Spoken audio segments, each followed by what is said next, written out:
चलेली तोहनी जे रोड पर कोहला रे फिल सुन हमनी के दिल पर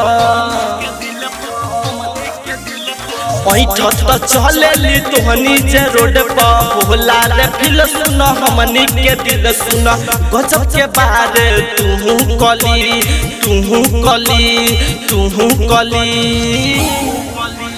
तोइका तोहनी बता दे रे छवरी तोहरा के लिखी तोरा दीदी के ली तोइका तोहनी बता दे रे छवरी तोहरा के लिखी तोरा दीदी के ली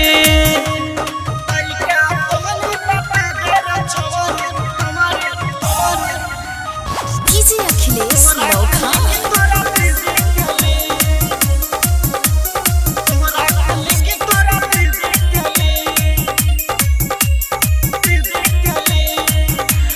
गजब के बारे तू दुनू बहिन रे अवना है न मनाली हनमुना रे गजब के बारे तू दुनू बहिन रे अवना है न मनाली हनमुना रे बंटे गदा रहिल तोहर जवानी अवना हाथ है ने हमहू मली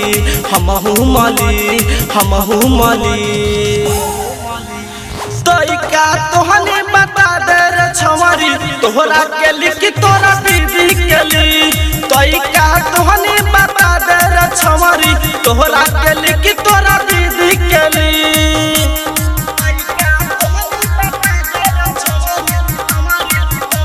डीजे अखिलेश लोखा तोहरा से ज्यादा सुनो ठत्ता बरकी मन ले बतिया हमर तू सवरकी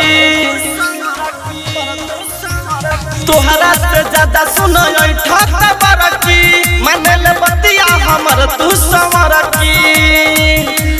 राइटर के हादिर खान कहेला कितना ने बनेली अपने भली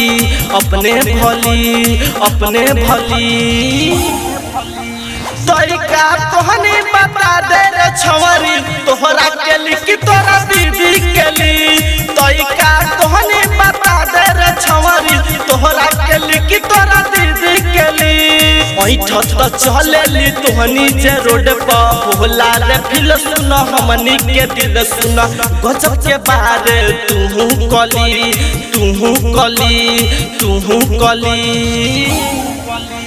तोइका तोहनी बता दे रे छवरी तोहरा के लिखी तोरा